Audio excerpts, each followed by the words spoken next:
Hey guys, welcome to Khong Driving. This is the all-new S70 Proton. And we are at a preview, so we don't know when we're going to show this video, but let's do a very quick walk around and look at it. So this carries the current Proton design language with the infinite weave done to a new level, and the ethereal bow is still here.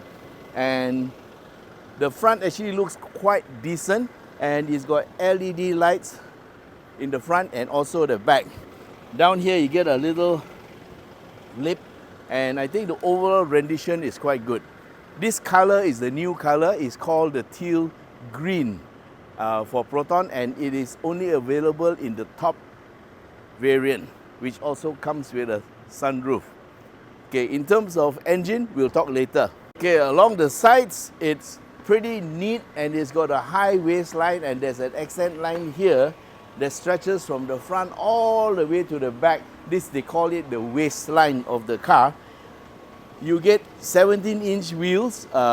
Look at these tires. They are 205/50 R17. So they're quite wide tires. 205, very wide for a car. So it should be very good for handling. You get McPherson struts in the front and ventilated disc with a single port floating caliper. Then along the side, you have a pretty nice shape, and here the roof line is high, so that means it allows the rear occupant to have a bit more headroom. So down here is also 17-inch and non-ventilated single floating caliper with disc, and the rear suspension looks like it's a torsion beam suspension. Okay, so for the rear you get this beautiful set of lights, which actually is quite good. It does remind me of a Swedish car, but then you know this Proton is made with cooperation with Geely, and you know who Geely owns, right? So you have a very nice back end of the car that looks quite good, and of course this is LED. The boot space is 500 liters, so you have a lot of boot space for this car. The bonnet is a bit heavy. No, it's not aluminum, so it's quite heavy.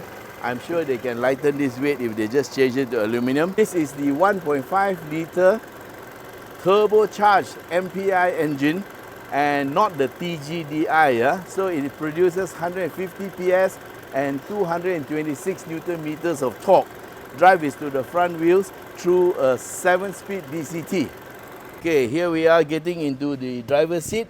Driver's seat has got electrical controls, and getting in and out is quite good. You have adjustment in and out plus up and down, and it's mechanical, so it's quite good. Visibility is good. You get a 12.3-inch infotainment screen and a digital instrument screen. No pedal shifters, and yeah, the signals are European style.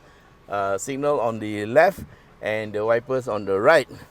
You get your steering controls for your ADAS system. Okay, by the way, this car has the full ADAS system. Yeah, it's got your autonomous braking. It has intelligent cruise control, even down to stop and go, and it will stay for 3 seconds, after which you have to press resume, and it's good for up to 150 kilometers per hour. There's also lane departure warning, and also lane centering, so it will keep your car in the center of the lane. Airbags, there are 6, 2, 2, 2. And for the top version, there is a sunroof.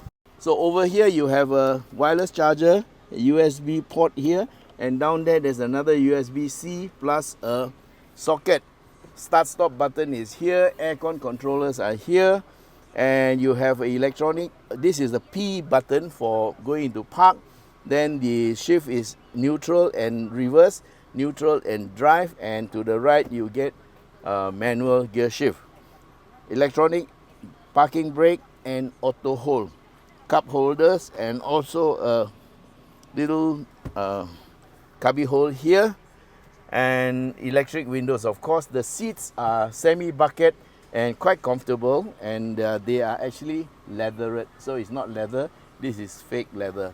In terms of the dashboard, you get a soft touch. And then these are the lures for the aircon, very nice. And down here you have the glove compartment. So there's also a little compartment here, I don't know what for, but well, it's okay lah. And so that's about it for the front. And of course it's got high Proton. And there's a remote button for the boot, and also would you believe it? Oh, this is for the brightness of the screen, I think.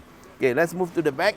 Okay, the front seat was made to my position, and there is plenty of leg room, about 8 or 9 inches. And also they have also assisted by making the seat concave inside, a USB normal, a USB-C, and also a rear aircon louver, center armrest. It's actually made for 3 people, but 2 people is fine.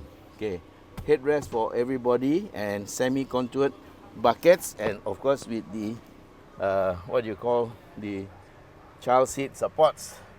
Headroom is pretty good, there's enough room. The sunroof takes a bit here, but it's only here. At the back you still have enough room for the head. Okay, the seats also fold down.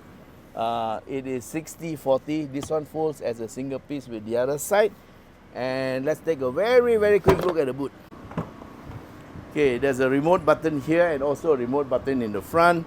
It's 500 liters, and there's a space saver spare tire. Okay guys, that's our quick presentation for the S70. Well, given the specs and the size, we don't know the price yet. This car will give the competitors quite a run for the money. So now the question is whether the brand acceptance is high enough for people to jump over to buy this car. In terms of performance, this is a little bit above the rest of the crowd, because this is the only B plus segment car with a 1.5 liter engine that is turbocharged. So anyway, thanks for being with us. Until we meet again in the next video. Bye bye.